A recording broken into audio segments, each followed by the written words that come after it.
Level 1. The farmer. Your hands are stained black. They have been since you were 7 years old, when your father first handed you a harvest basket and pointed at the pepper vines. You didn't ask questions. You climbed. The farm is a half-acre plot on a hillside in Kerala. The soil is dark red. The air smells like rain and rot and something else underneath. The sharp, clean bite of pepper that never fully leaves your nose. You harvest by hand. Every cluster, every berry, one by one. A good day is 60 kilograms. A bad day is a broken vine and silence at dinner. You do not set the price. You have never set the price. A middleman comes at the end of harvest season. He walks the rows with his hands behind his back. He names a number. You accept it or you watch the berries dry on the vine.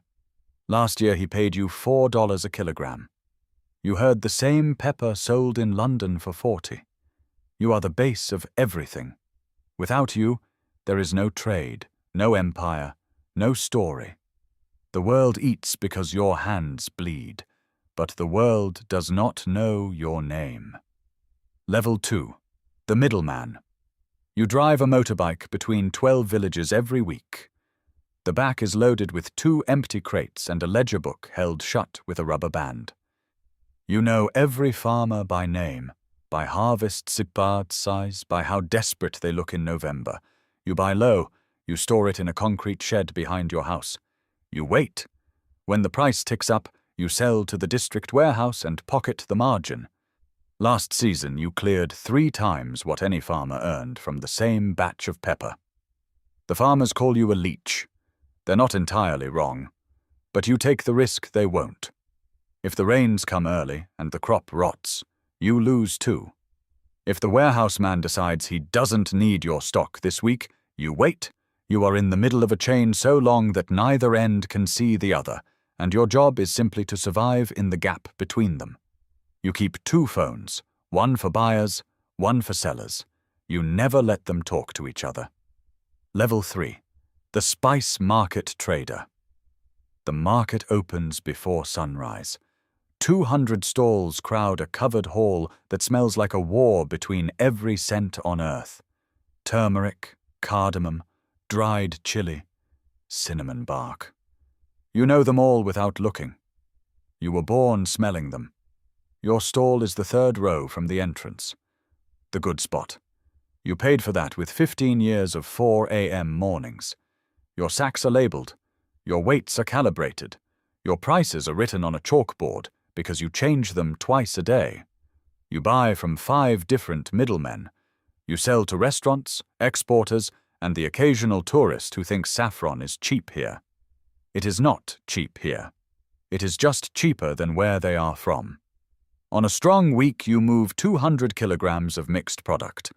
On a slow week, you sit on your stool, drink tea, and watch other traders undercut you by 10 cents a kilogram. You match the price. You have to. The man 2 rows over will not. You are not getting rich, but you are not going home empty. Level 4. The exporter. You sit in an air-conditioned office above the market. The farmers are 3 levels and a different world below you. You have never met one. Your business is certificates, quality certificates, phytosanitary certificates, export licenses, certificates of origin. You spend more time with paperwork than with spices. When a consignment fails an inspection in Rotterdam because the moisture content is 0.3% above the threshold, it is your phone that rings at midnight. You deal in containers, not kilograms. 40-foot steel boxes loaded with pepper, loaded onto ships, crossing oceans to warehouses in Hamburg and New Jersey and Dubai. You take a margin on each box. The margins are thin. The volumes are enormous. That is how it works. You have one client who accounts for 40% of your revenue. You think about that fact every night before you sleep.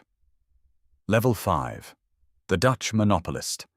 The island is barely a dot on your chart. You have to squint to find it. Run Island, 8 miles long. The only place on earth where nutmeg grows in any quantity worth mentioning. You did not discover it. The English got there first. You burned their trees anyway. Your soldiers landed at night and worked until dawn, chopping and burning every nutmeg tree the English had planted. You left the stumps so they would know it was intentional. The VOC, your company, the Dutch East India Company, does not compete. It eliminates. Back in Amsterdam, your directors are satisfied. A single shipment of nutmeg from the Banda Islands sells at a 6,000% markup over what you paid for it on the island. You have nutmeg seeds treated with lime so they cannot sprout if stolen. You have soldiers on every dock. You have a monopoly so complete that an entire spice can effectively belong to one company, one country, one flag. You will do anything to keep it. Level 6. The Banda Islander. You know every tree on this island by its shadow. Your grandfather planted half of them. The nutmeg is ripe. The smell reaches you before you reach the grove. Sweet, woody, a little sharp. Like something sacred. The Dutch ships arrived 3 weeks ago. Their commander calls himself Jan Pieterszoon Cohen. He says the islanders broke a contract. The islanders say they signed nothing. It does not matter what the islanders say. His soldiers have muskets. They have armor. They have orders from Amsterdam to secure the nutmeg supply at any cost. Any cost. 14,000 people live on these islands. By the time the campaign is over, fewer than 1,000 will remain. The rest are killed, starved, or taken in chains. Some run to the cliffs. Some choose the cliff's edge over the alternative. All of this for a spice. A spice that Europeans put on their meat. A spice that, in Amsterdam markets, sells for more per ounce than gold.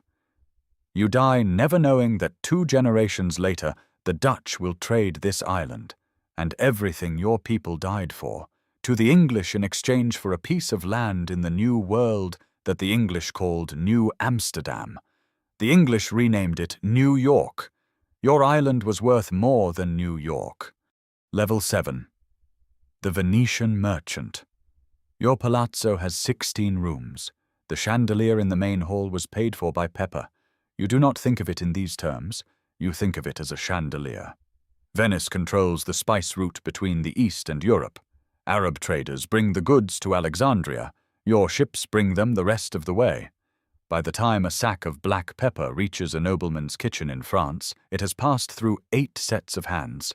You are the last set, and your hands take the largest cut. You know the route is vulnerable. The Ottomans are expanding. The Portuguese are building ships that can sail around Africa entirely.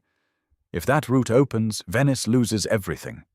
You commission maps, you fund expeditions, you write letters to kings and cardinals. You are not merely a merchant, you are fighting to keep the world's most profitable river running through your city.